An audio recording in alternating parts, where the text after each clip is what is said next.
Thanks everybody for joining us tonight. We are going to discuss the 2025 Boston Marathon, and we'll be going through the course and a lot of other things, which I will explain. I already can't drive the... So here's a little bit of background about myself and also Coach Paul. I am not going to read this, but suffice it to say, we both know quite a bit about the Boston Marathon because we've both done it multiple times. Paul has done it 14 times, and I've done it 6 times before. This will be my 7th coming up. So if you would like more background information or to contact us, please do visit our websites. They're both listed right there. Here's our agenda for the day. We are going to discuss the Expo, race morning, a course overview, and then I'll go into the course mile by mile, and then we will complete the day with a post-race discussion. All right, time for Paul to go into the Expo. Thanks, Kristen. Everyone should just know that the Expo every year does change. Every few years it changes location, but it is this year at its common location, or its usual location, which is the Heinz Convention Center, and there's the address. You can see it circled on the map. The convention center is essentially attached to the Prudential Center Mall, where the Prudential Tower is. The easiest way to get to the convention center, regardless of where you're staying, if you're staying anywhere in the Back Bay area, it's just a walk there. If you're staying a little bit further out, you should take the T. There are several T stations nearby the convention center. There's the one that's called the Heinz Convention Center on the Green Line, the Prudential Center stop also on the Green Line, and then the Copley Station also on the Green Line. So Green Line is the way to go. If you're familiar with the T, it's pretty easy to get around. When you get to the convention center, the times to go to the expo, that you'll get lots of information from the BAA about that. We won't go over the times because you'll know it's either Friday, Saturday, or Sunday. Um, the the heaviest crowds, extremely crowded, is the opening times on any of those days. A little bit later in the mid-afternoon is usually when it's a little bit less crowded. Of course, like most expos, they have a lot of merchandise, photo opportunities, panels, and things like that. The convention center is on Boylston Street, and Boylston Street is where the marathon finishes. It's a few blocks from the finish line. You can see in relation there, the finish line is circled in red. A little further down the road in the exposition center, the convention center, a few blocks away. There are additional options at FanFest. This past couple of years, FanFest was very close to the expo and near the finish line, but it's moved a little bit further away this year, and you'll get more materials about that. It is located at One City Hall Square. Live music, lots of other things going on there. It's a little bit of a haul to get there. If you're going to walk, it's walkable in decent weather. Otherwise, I recommend taking the T to get there. And you can see this map that has a layout of the Dick's Sporting Good um, exposition area, the Samuel Adams, and lots of other things going on there, and the post-race party happening there at City Hall. On the entrances to the expo, there are actually 2 of them. The most commonly used is this one on Boylston Street. And this is very close to, we'll see it later in the discussion, the turn from Hereford Street onto Boylston Street at the very last 600 meters or so of the race. Um, but that's the most common. Inside the Prudential Center, there's an entrance from the other side. And so you can get to the expo from the other side. As I said, just be prepared for crowds, and do know that there are security entrances at both sides. So you've got to pass through, security to get, check your bag and things like that. Go through X-ray or metal detectors, I should say, on your way in. Boylston Street itself will be heavily barricaded, like you see here. People are shoulder to shoulder on the sidewalk. If you've never been up and down on Boylston Street on race weekend, it's extremely crowded. Definitely pay attention to the traffic police who are controlling the crosswalks. There is active traffic on Saturday and Sunday for significant parts of of Boylston Street. So cross with the crosswalks and just deal with the crowds and plan. If a normal 5-minute walk might take you 8 minutes because of the crowds. Once you're inside the exposition center, it's a bit of a maze. It used to be a lot easier to just walk up and go get your packet. Now they have you walk through these long lines, and I won't go through all the detail on that, but plan for a good 20 to 30 minutes just to get through it all. You've got it. You'll get your digital passport. You'll get that emailed to you, and you can put that on your phone. You've got to show your digital pickup pass, I guess is what it's called. So you'll get that by mail. You'll just, as I said, carry that on your phone. You can print out a copy if you want to. You show it and your ID, and you can't have someone else pick up your packet. You have to pick up your own packet. This is the kind of stuff that you get in your bag. You'll get, of course, you get your shirt.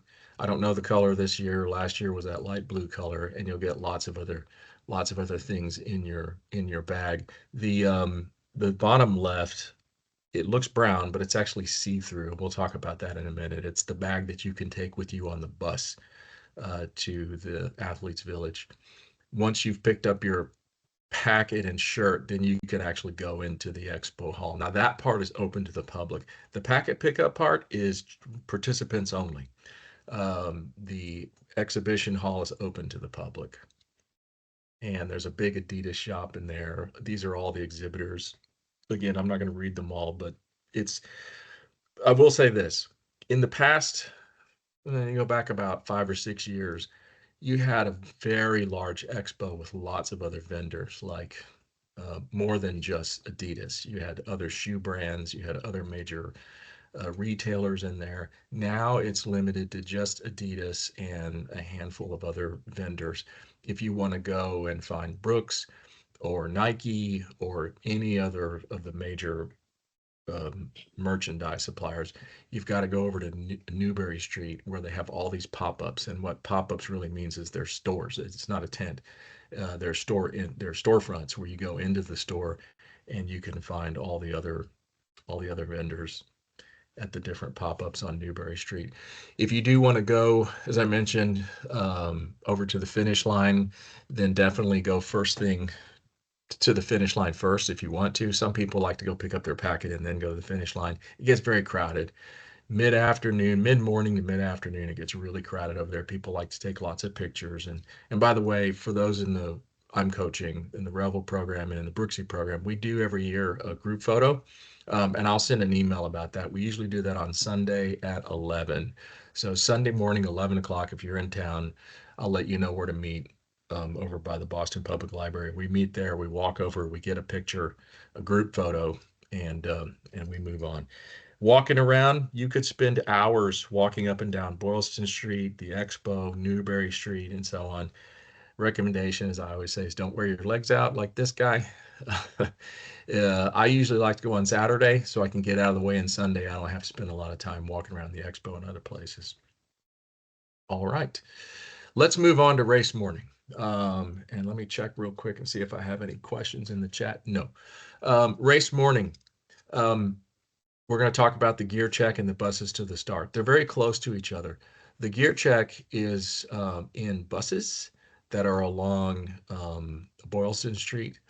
We'll show you where that is in a minute. But basically, when you show up, be prepared for about an hour-long bus ride. And what you want to bring with you is your personal item bag. We'll show you what that looks like.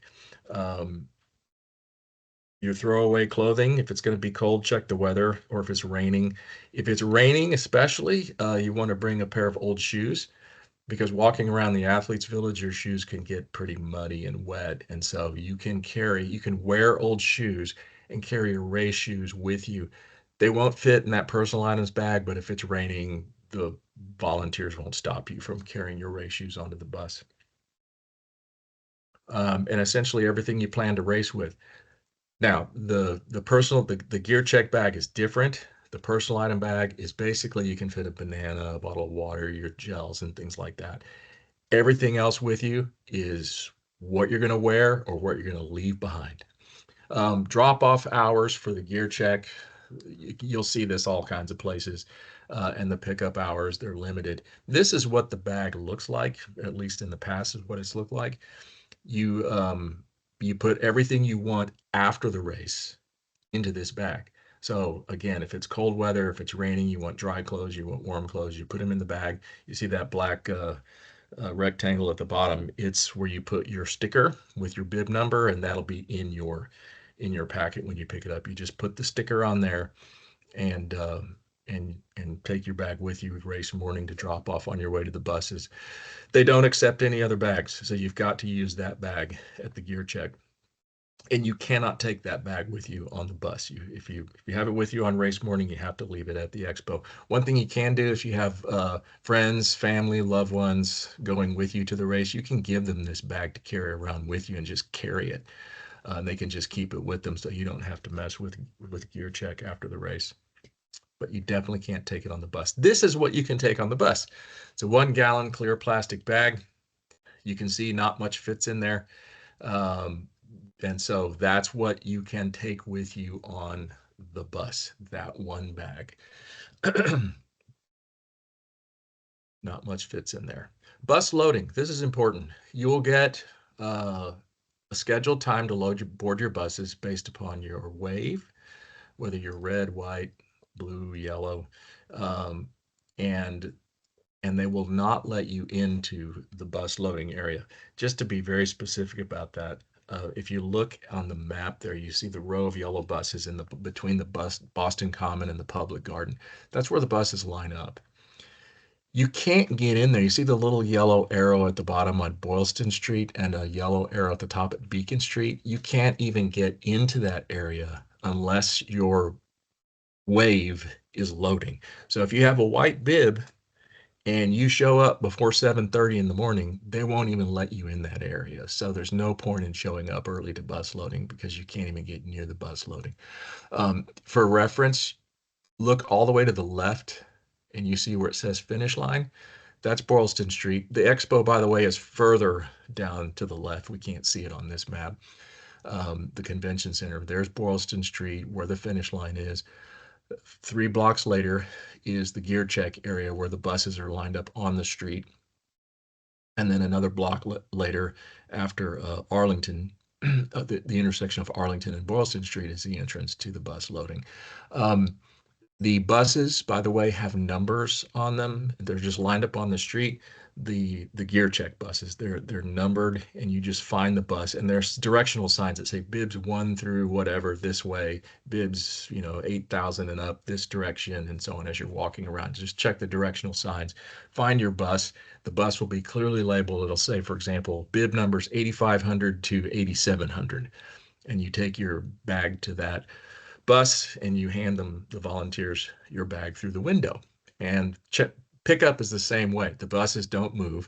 You go to that same bus when you're after the race and you show your bib number and the volunteers will hand you your bag through the window. The last bus leaves at 9:30 in the morning. That's for the yellow wave. There are porta potties at the Boston Common area where the buses load, and it says last chance before a long ride to the starting area. So hit those porta potties before you get on the bus. As I mentioned, it's about an hour bus ride. This is a map that shows you the bus loading at the Boston Common and the Athletes Village in Hopkinton, where the race begins. And you can see on that map, it says 40.9 miles. It's longer than 26.2 miles because of the route that you have to take. And it shows it on a good day taking a little over 45 minutes. So once the buses pull into Hopkinton, start lining up, to move into the Athletes Village and unload, it can take at least an hour, maybe a little longer. So that's why you want to hit those porta potties before you get on that bus. As I mentioned, Athletes Village, what is that? The Athletes Village is an area near the start where you gather before the race. Basically, be prepared to sit outside, maybe under tents. There are a few tents out there, but there are more runners in the Athletes Village than there is available tent space. So if it's raining, you expect to be wet out unless you happen to find a spot under a tent. But there's also water, Gatorade, porta potties. The famous welcome to Hopkinton sign is in the Athletes Village. If you want a picture, like you see me and Kristen here, whatever year that was, Take your phone with you and just plan to carry it. You can't leave it in a bag because it's not going anywhere from Hopkinton. You have to carry it with you in the race. And the way it works is everybody lines up. They have a volunteer standing there, and you hand the volunteer your phone. They take a photo of you and they hand you your phone back. That's how it works. Pretty simple. But just be prepared for the athletes' village to be very crowded. There are long lines for porta potties. It's hard to move around. Just be patient. Everybody's trying to essentially do the same thing you are. This is an aerial shot of what the athletes' village looks like. The street you can see at the top, sort of running diagonally from the top center towards the water towers, that's Grove Street where you walk from the athletes' village down to the start. The athletes' village is really two school um, uh, fields. The high school, Hopkinton High School is at the bottom, sort of reddish, and Hopkinton Middle School is at the top. And yes, again, you can see there are some tents out there, but it's not huge. Now, the bottom photo was taken a few years ago, which used to be a field, and now it's a parking lot. And there's nothing in that parking lot except porta potties now. So there's no tent down there anymore. This is a graphic showing you of what it looks like now. So you can see at the bottom, Hopkinton High School, nothing but porta potties.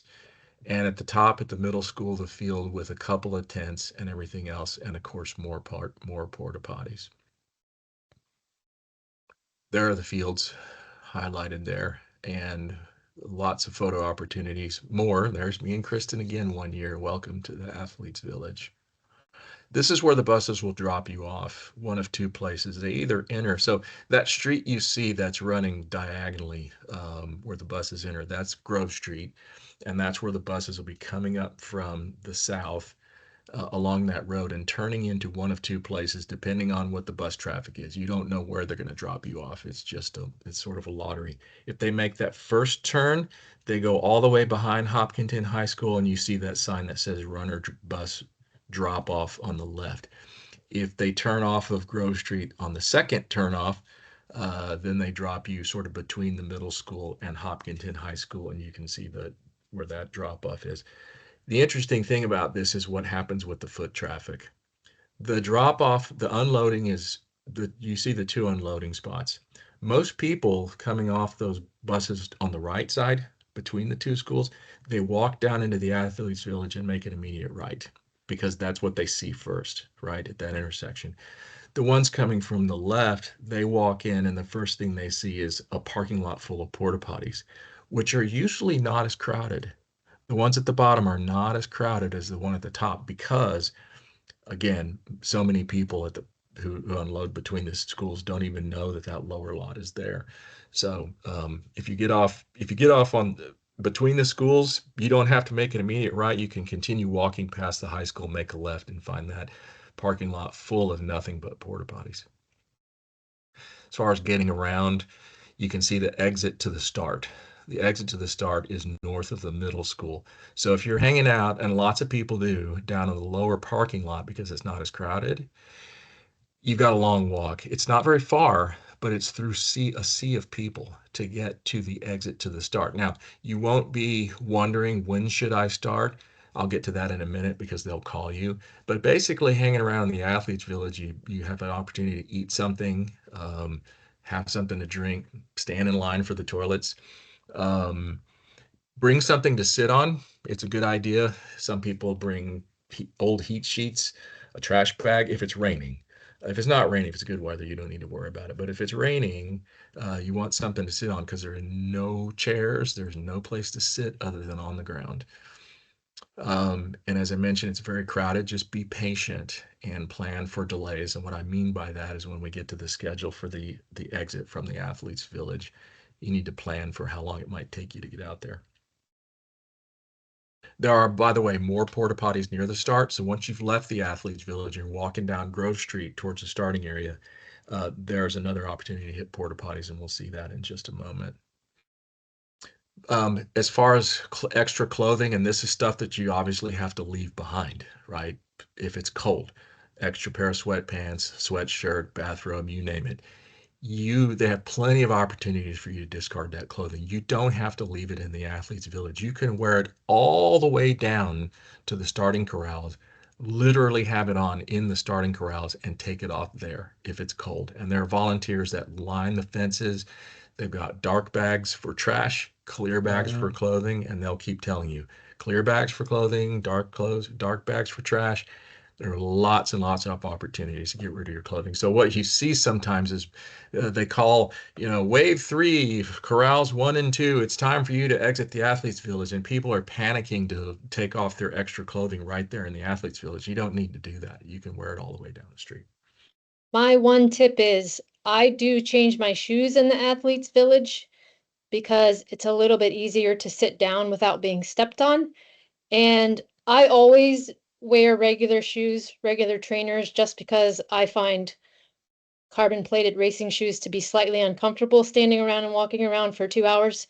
So I always just wear old shoes. So if you're like me and you want to do that, that's my tip on that. Good deal. And what to do when you're out there? Well, number one is make thousands of new friends. That's what it looks like on a nice day. Everybody's sitting in the grass. You can see there's nowhere to nowhere to sit other than on the ground. And that's 2016 when I was there. I took this photo. It was sunny and it was warm. This was 2018. I was there too. It was miserable. It was raining. It was cold. It was raining and cold the entire race. There was nowhere to be other than in the mud. And you can see people have their bags around their shoes. I took an extra pair of shoes and changed them at the start, like Kristen was just talking about. Not because my shoes were still soaking wet a mile into the race, but they weren't caked in mud.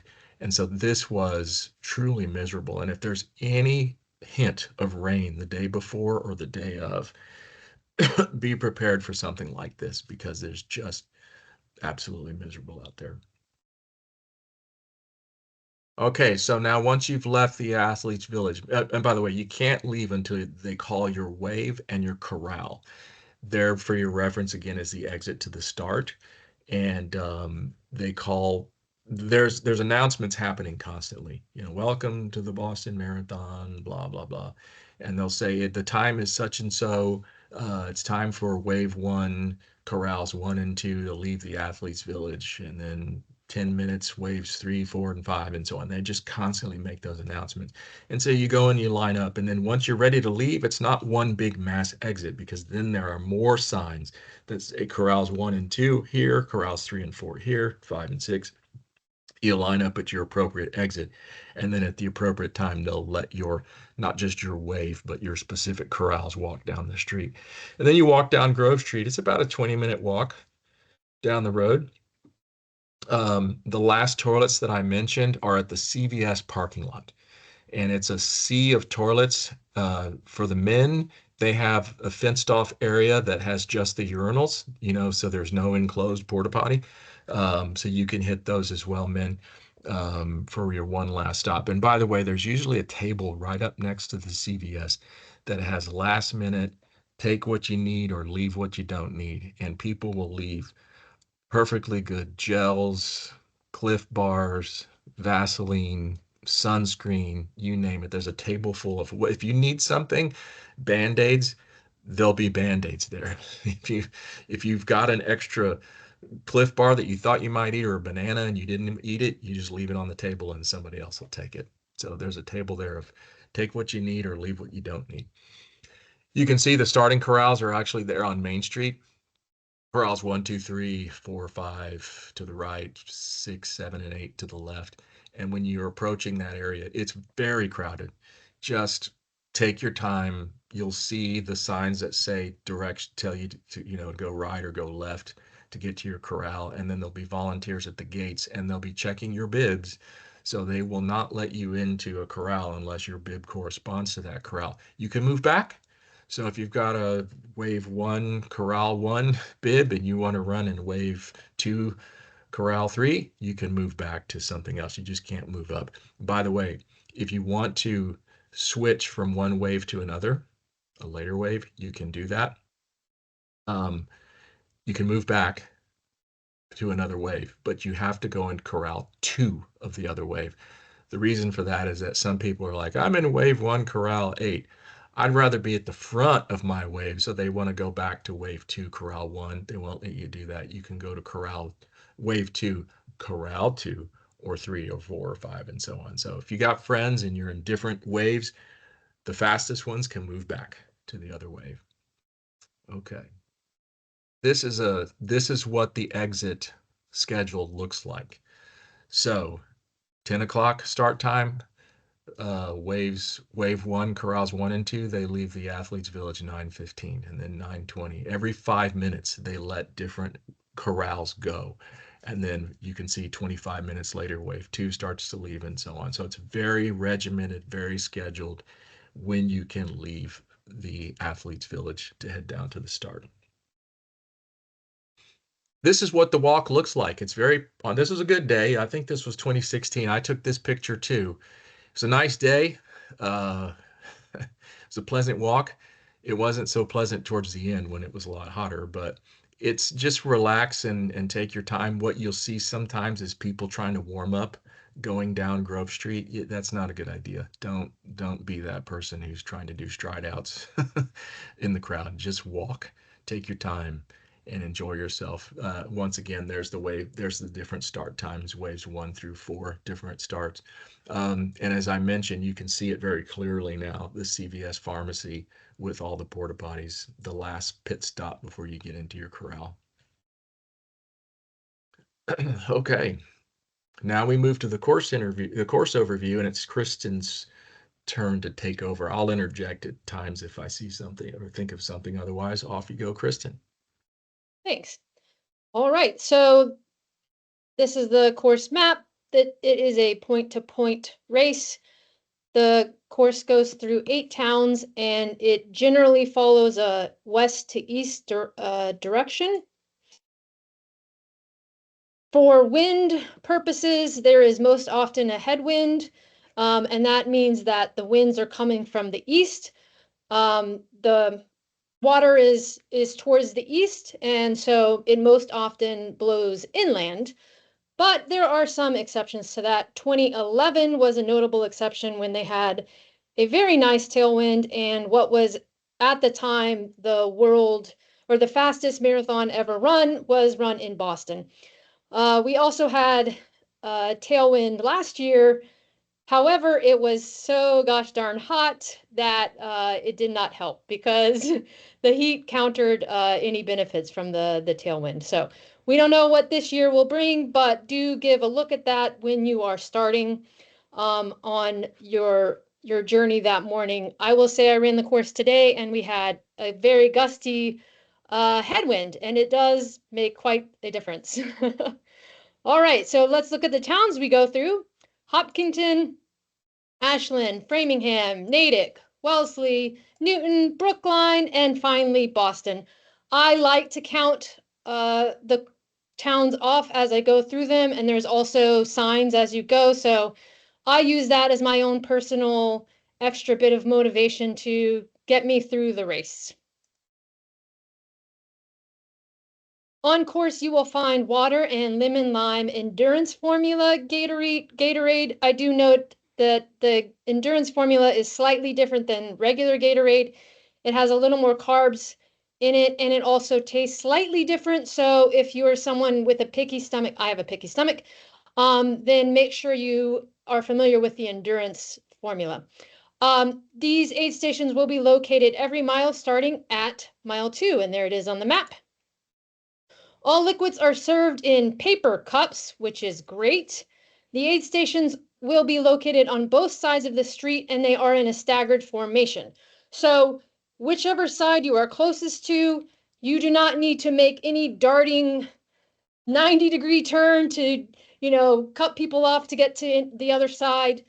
Just be patient. You're going to come up to an aid station that's closer to you.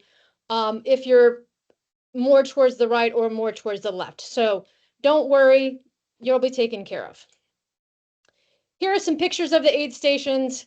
I I want to, have, excuse me a go ahead. second, Kristen. I want to emphasize that the first, about the first 10K, it's really hard to get from one side of the street to the other with the crowds of people. It's from all the way across the road. It's really crowded. So when you see the aid station come up on the right side of the road and you're all the way on the left or in the middle, don't worry about it. Just run past it because there'll be an aid station on the left side of the road up ahead and vice versa. So just stay where you are. Much later in the race, it's easier to move about, but first 10K or so, it's really crowded and not easy to get from one side to the other. Yes. I have some pictures of the aid stations. I was just about to say the last two races I did were both majors and they had god awful, horrible aid stations. And so now I value a good aid station, and Boston has really good aid stations. So I'm going to trumpet all of the features. One thing that's really great about Boston is as you can see here in the picture, the volunteers are actually standing out in front of the tables and they will have cups in their hands. Generally, they're instructed to place the cup on their flat hand palm like this so you can grab it and keep going. This is wonderful because you're not trying to juggle moving into a table with stacks of cups, 20 cups high, and you're trying to pick out one out of the stack without knocking millions over. This is awesome. We like this. What else do we like? Well, in this picture, there's a lot of cups, and you can see they're kind of all over the ground. So this is where I give my little spiel about being a good runner, good runner's etiquette. And please try to discard your cup off to the side. If you can't get it in a garbage can, I understand, right? That's hard to do whilst you're moving. However, please do really try to put it off to the side and not in the middle of the road or toss it onto the person next to you. As Paul said, the course is quite crowded, especially early on. So really try to be aware of the people around you, right? We all want to have a good day. And here again, that picture, as I mentioned, the volunteers are standing in front of the tables. On hot years like last year, I often was getting 2 cups at an aid station, one to drink and one to pour on my head. So the way to do that, if you want to do that, is you grab a cup from a volunteer early in the line, you move back towards the middle, you keep going along, you pass another 10 volunteers or so, and once you get closer to the end, you grab another cup then from somebody way further down, right? And these aid stations are quite large, so it's not 5 volunteers or 10 volunteers.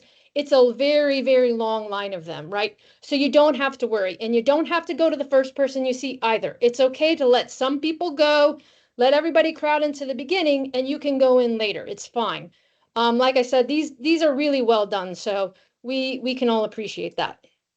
And it's usually Gatorade in the colored cups and Poland Springs water in the white cups. Yes. All right, on course 8, also fuel. So Morton gels are located on course. Those are at mile 11.8, mile 17, and mile 21.5. There are those spots on the map.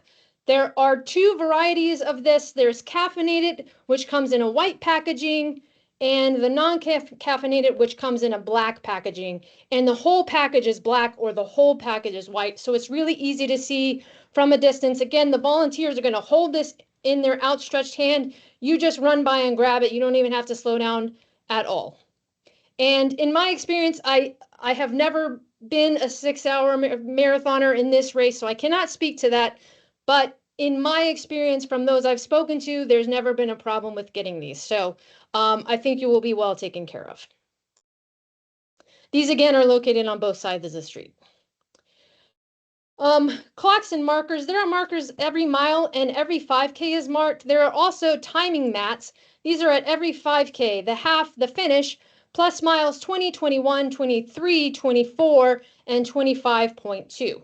And I don't know why they added those. They just added those last ones in the last year, but I just think it's fascinating, so I talk about it. Here are what the signs look like for the mile markers. And the 5Ks are painted on the ground, as you can see here. And then this is also that timing mat that you would run over with your chip. And all of those timing mats, when you run over in those locations, there's also a clock to either side, left and right. So I do recommend keeping a little mental log in your head of what time that says versus what your watch says.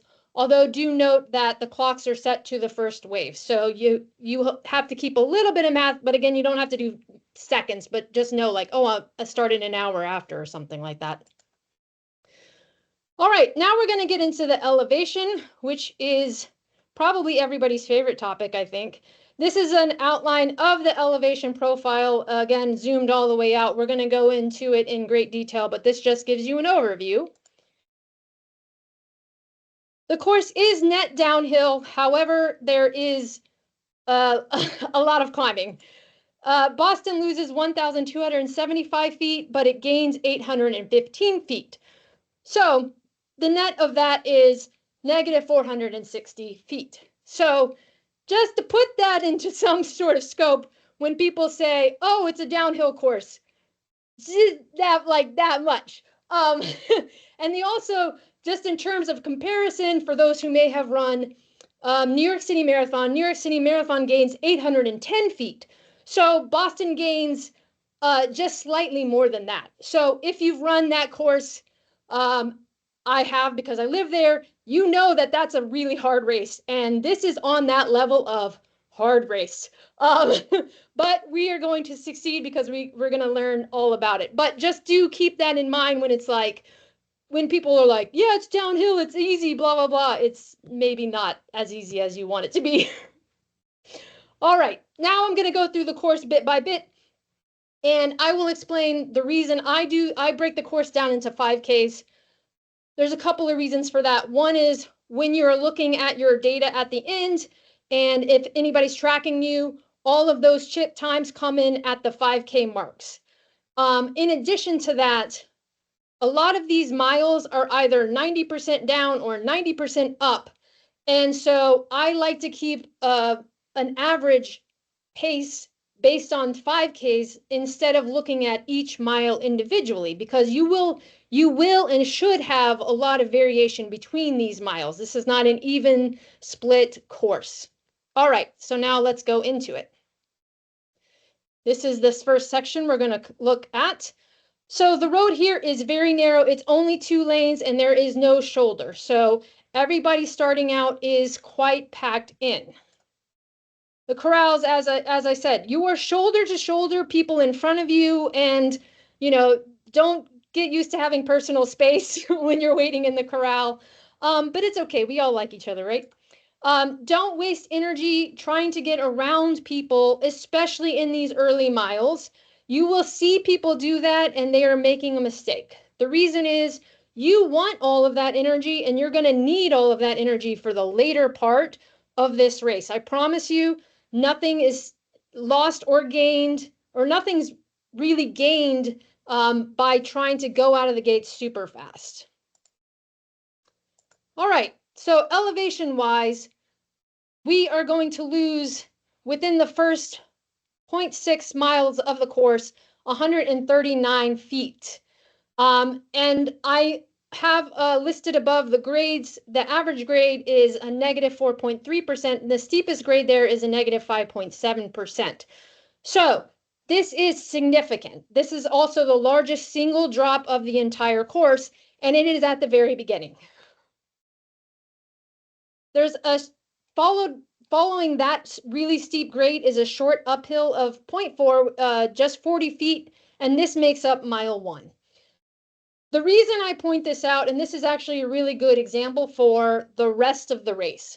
The entire race is down, up, down, up, down, up, down, up, and so on for 26.2 miles. You are going to get used to a lot of variation. There is not many sections of this course where it's just flat, you just set it and you just cruise and don't pay attention to what your body or your watch are doing. So keep that in mind. You really want to be in tune with how you're feeling effort-wise in terms of how you should run this course. Okay, after you get through that interesting first mile, the course is generally downhill from that there for another 100 feet through the first 5K. Now we are to the second section, Ashland to Framingham. This is 5K to 10K. This section is gentle rollers. The road does twist and curve multiple times here. This is a country, small suburban road here, and so it is twisting and winding a lot. It's not a straightaway or anything like that. There are a few places where the roadway does widen. It's when there's a left turn for the cars, and there will be a concrete median that appears in the center of the road. You're not really going to be surprised about this because it will be volunteers and signs and neon things indicating all of this. But do be aware, if you are running in the middle of the roadway at this portion, you will have points where you have to divert either left or right. And it's just small, but do know that it's there. This is all primarily 2 lanes only until you get up to Framingham, which is at the 10K mark. And there is a nice train station there. We're going to look at that after I go through the elevation. So mile 3 to 4 loses about 50 feet, and then there's a short climb of 36 feet at mile 4.2. And then the course goes back to a nice steady downhill. All right, now we're in Framingham, and we are going to go from Framingham to Natick, which is 10K to 15K. This is where the road starts to widen. You enter the Framingham Business District. There are lots of crowds by the train station, and this is one of the first places where there are significant crowds. So this is an area where you can really start to feel that Boston energy, and it's going to increase as you go, which is good.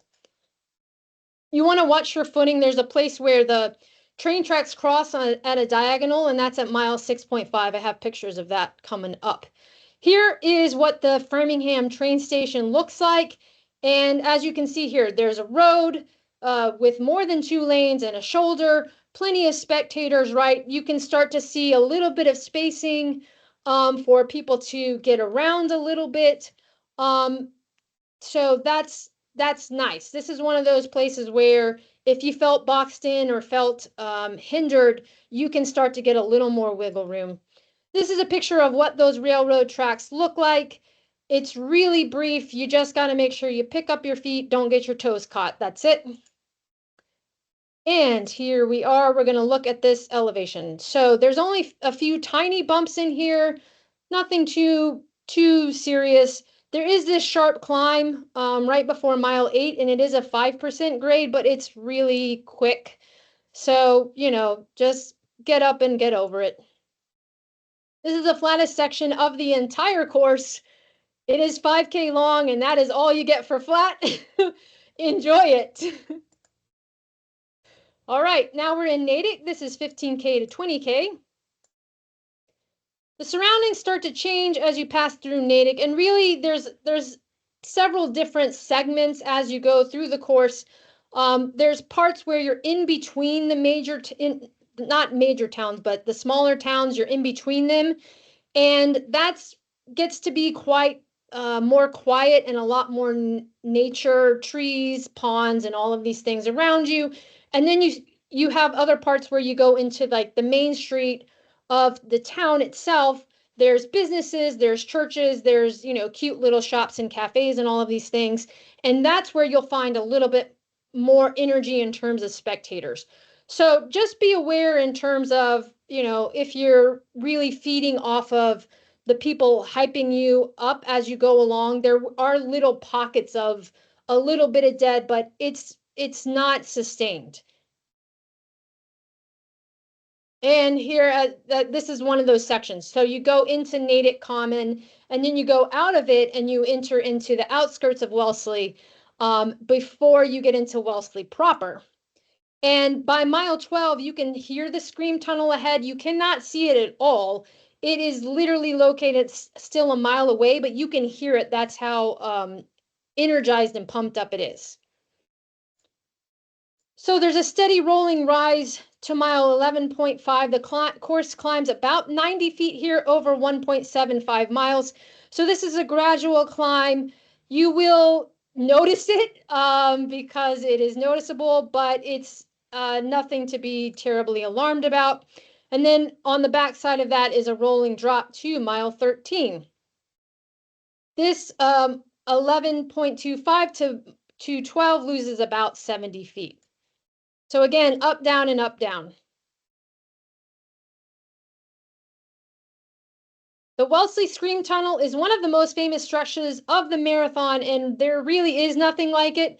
That's a true statement. We're going to describe it and show pictures, but that's not going to do it justice. So you're just going to have to take our word for it until you can experience it yourself. If you are, depending on how you're feeling at this point in the race, if you really want to use that energy and use the crowds, then you want to go to the right side. If you want to avoid that and be a little bit more removed, you can still, witness it and take it in, but you don't necessarily have to have it right in your face. Then you can go to the left side. The left side, it will just be the commuter rail and some trees and the college is on the right. Do be careful about your pace here because it is very easy to get carried away. You're not going to do it on purpose. It's not going to be a thought in your brain at all. You're just going to get completely carried along by these mostly young girls, and they're going to cheer for you like you're a rock star. And it's hard to keep a lid on it, but you really need to. It's too early. Here's some and pictures. it's called a tunnel, but it's not really a tunnel. It's just you're just going past Wellesley College. It just feels like you're in a scream tunnel. That's why it's called that. And their screams are really loud. Like that's not an exaggeration. I wear the Shocks headphones, and even if I can turn it on and turn it off as I need to, right? But even if you have it on, they drown it out. Like you won't hear anything but them. So be prepared for that. But yeah, as you can see here from all these different pictures, kisses, hype, high fives, all of this, energy. It really is exciting. It's one of my favorite parts. So do, kind of take it in and appreciate it. That's my advice on that. But do be aware that you don't go too fast. Now, 20K to 25K. This is the second largest drop of the entire course. This loses 125 feet. This is leaving Wellesley and entering into Lower Newton Falls. So this grade here is a negative 3.4%, and then there's some steeper sections at negative 5.2%. So again, this is quite noticeable and sustained. This is the point where you really want to transition yourself, because after this drop, it's climbing and more climbing. It's 5 miles of climbing, to be specific. Now we are in Newton. So this I took as a 10K section because all of this 10K is hills. So this is 25K to 35K. It is known as the Newton Hills. There are 4 Newton Hills. Heartbreak Hill is the 4th and the most well-known. I think everybody's heard about it. But it is not the only hill, and it's, I don't even think the hardest hill, but it just happens to be the last one and the most famous. As I say here, these are all challenging. They all have different parts of them that make it challenging. Really, the most difficult part of this is that they're all come in succession and they all come late in the race. This is from mile 16 to really the top of Heartbreak at mile 21. And it's just, you've already got a lot of pounding from the downhill on your legs up to this point. So all of these factors together is what makes this quote unquote hard. It's not that the hill itself is hard. That's not what it is. It's all the factors compounded. We are going to look at this more closely. The hills have names. You don't really need to know the names, but I do recommend keeping track of how many they are, and also when you go up and over them, because there's no signage to indicate this, so you have to keep track mentally for yourself. This first hill is called Washington Hill, and this is, you will note, is when you go over a huge highway overpass. So this is I-95. So that's how you can keep track of it. The second hill is Brayburn Hill. The third hill is John Kelly Hill, and then this fourth hill is Heartbreak Hill. This first hill, I just keep track of the grades between them. I think it's easier to numbers wise keep track. So this first hill is 2% grade, the second hill 4% grade, the third hill 2% grade, and then the fourth hill back to 4% grade. So that's what I say. in my brain, when I'm going over these hills, what I'm saying is 1 is 2% grade, 2 is 4%, 3, 2%, and third 4%. Here is the feet and distance, but again, all of this becomes a little bit harder to keep in your brain. I will read it out for you though. If you have been training hills, I hope you have, it's going to help. But you may have hills local to you that are equivalent to this, so this might be something you want to look at. The length of the first hill is 0.65, which is roughly a K, and that gains 75 feet. The second hill also gains 75 feet, but that happens in 0.35, which just a little bit over 400 meters. This third hill is a 63-foot gain, and that is in 0.6 miles. And the fourth Heartbreak Hill is a 95-foot gain in 0.45 miles, so just a little under 800 meters. Again, I think if people have been training, like I said, I live in New York, and we have hills that are much larger than this, frankly. So if you're just looking at the numbers and you're thinking to yourself, what's, 63 feet, no big deal. As I mentioned before, keep in mind, these are coming back to back to back to back, and really when your legs are already tired. And that is what makes it challenging, not just the single hill on its own. Here's some pictures of Heartbreak Hill, and I'll point out two things to give you a couple of tips for how to approach them. The first is this top picture, which is the elites going up the hill. And you'll notice that they have that giant truck in front of them and motorcycles around them, right? They cannot even see the top of the hill. This is good. This is good for everybody. You don't need the truck in front of you, but you don't need to look all the way up to the top of the hill because it's too much to take in at one time. It can be overwhelming, right? Instead, you want to just concentrate on what's just ahead of you, what's a manageable bite-sized piece that you can take in and get to and is achievable, right? And you just do that over and over and over and over again. And finally, eventually, you get over all 4 of these hills. The last thing, this picture here with the banner and the sign, this is on Heartbreak Hill. And just to note, the crowds here know that this section is really hard for the runners. The crowds come to this section because they want to give you energy and they want to help you over the hill. So use them, read those signs, take that motivation, and help get yourself over. The other thing, I just like this. This banner appeared, I think, 2 years ago, but it goes across the top of Heartbreak Hill and it says, "Congratulations on summiting Heartbreak Hill. Newton's heart is with you." And I just like that because A, it's corny and I'm corny, but B, it really does feel like such an accomplishment when you get to the top of that hill, because you can say to yourself, the hardest part of the race is behind me now. And this is when you start to shift gears. So if you want a PR on this course, or you want to have a good time on this course, this is when you mentally turn the gas on and you transition completely once you see that banner. Okay, 35K to 40K. This is Brookline to Boston. We are getting closer to the finish. After the crest of Heartbreak, the course takes a predominantly downhill turn.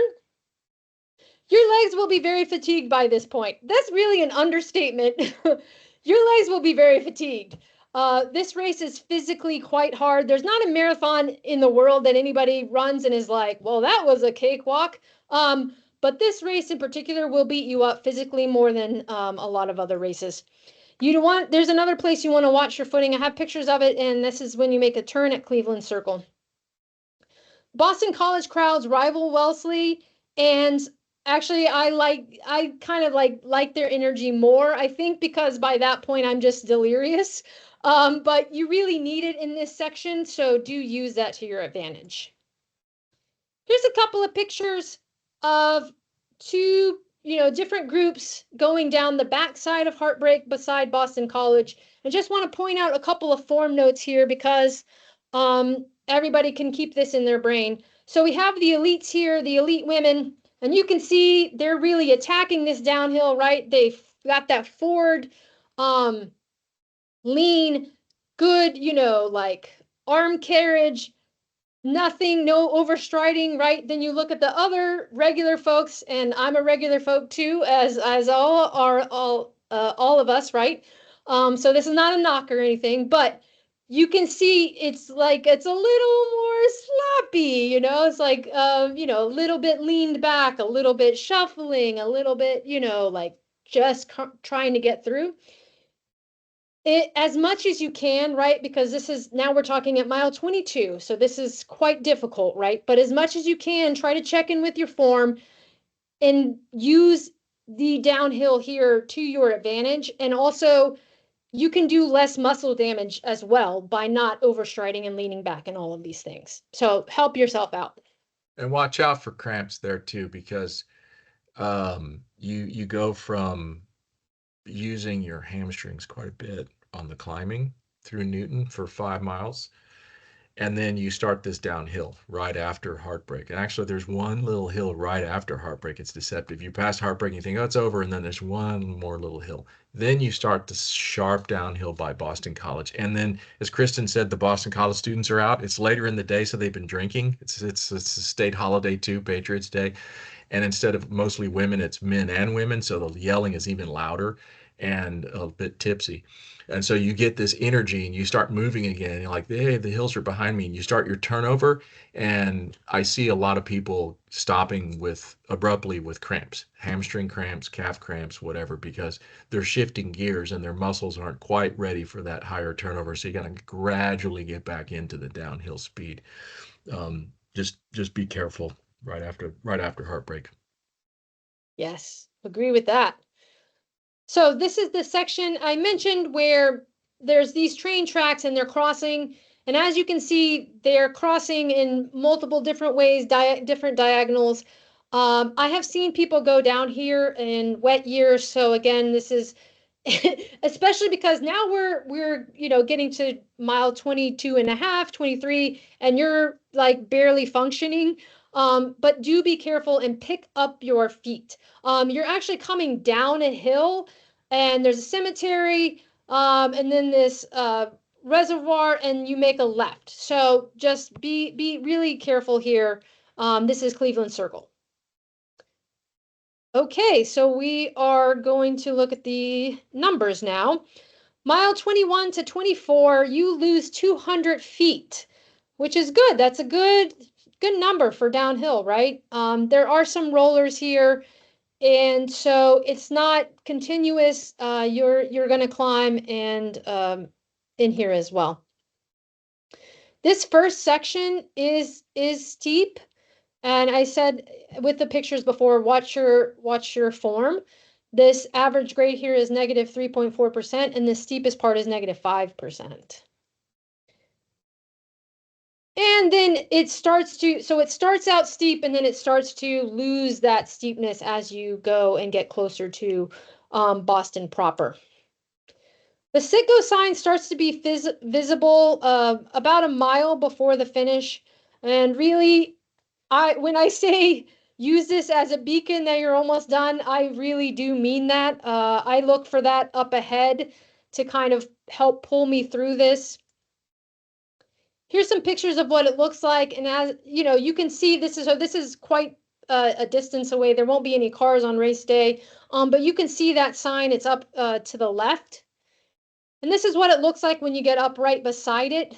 And as I said, it will be to your left. And if you're someone who likes pictures, there will be about 4 or 5 photographers here. So, put on your biggest smile. Now we are finally to Boston, 40K to the end. There are 3 short climbs from mile 25 to the finish. I'm going to show you the pictures and the numbers for that.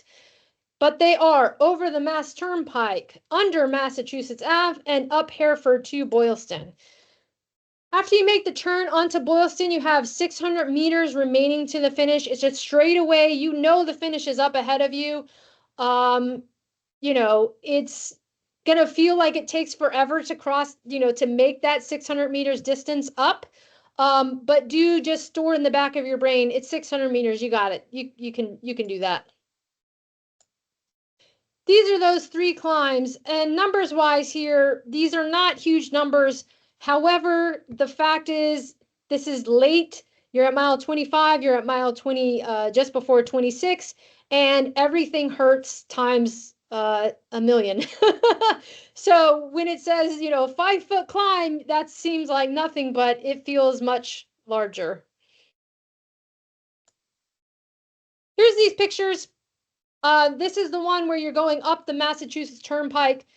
This picture is old because this is now under construction. And you used to be able to see Fenway to your right, and now you cannot see it at all because it's construction. This is going under Massachusetts Ave, and this is that going up Hereford. So I think you can see from the pictures, right? They look inclined, they are inclined, and not huge, but it's just really hard at this point. Paul wants to talk about this one because he knows the story. Yeah. Yeah, this photo is taken 2018.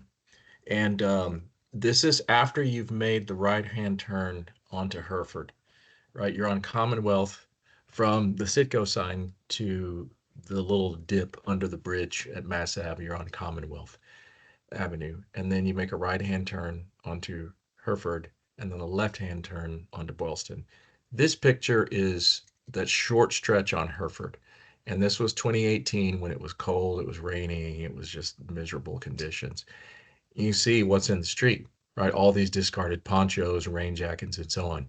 The reason that they're there is because after people made the turn onto Boylston Street, they wanted the finishing photo of them looking like the woman you see in the middle of the photograph, which is, singlet and shorts and gloves, and I'm good.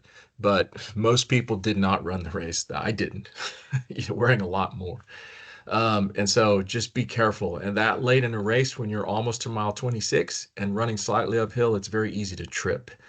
And so it was a steeplechase through here. You had to dodge ponchos and things in the street. Just be careful in bad weather. Even in good weather, people will ditch extra things right here on Hereford Street right before you turn left. So just watch out.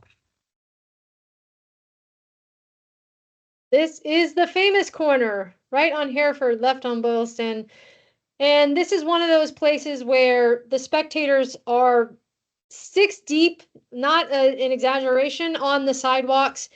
And they've been there all day and they are really pumped up. So, this is a really great spot to use that energy. And again, there will be tons of photographers here specifically stationed at this corner. So this is one of those places, if you want to strike a pose, this is a place to do it.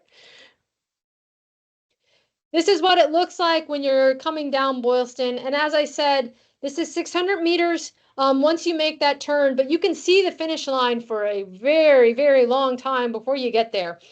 And, you know, I don't know. I don't take my advice, but this is the place where I always get tears in my eyes because I'm sappy. But it's a very emotional thing here, and I just think it is easy to get overcome because it is an incredible experience. Like I'm trying to put it into words, but I can't because you just have to feel it. But really soak all of this in and enjoy it because this is one of the most, spectacular moments you're going to have in a race ever. So yeah, now back to Paul. Great, thanks, Kristen. And I'll emphasize that, folks. I've run Boston 14 times. Once was virtual, 2020. So I've run that stretch down Boylston Street 13 times. And the first time and the 13th time, the exhilaration is the same. It's always overpowering. And so if this is your first Boston, especially, or even if this is your sixth Boston, my advice is enjoy it. Just you never know if that's your last Boston or not. And the experience with the crowds on both sides of the street is just outstanding. And so really enjoy that last stretch. Okay, so looking at the map now for the post race. You can see the finish line there on Boylston Street, bleachers in the grandstand, Boston Public Library on your right.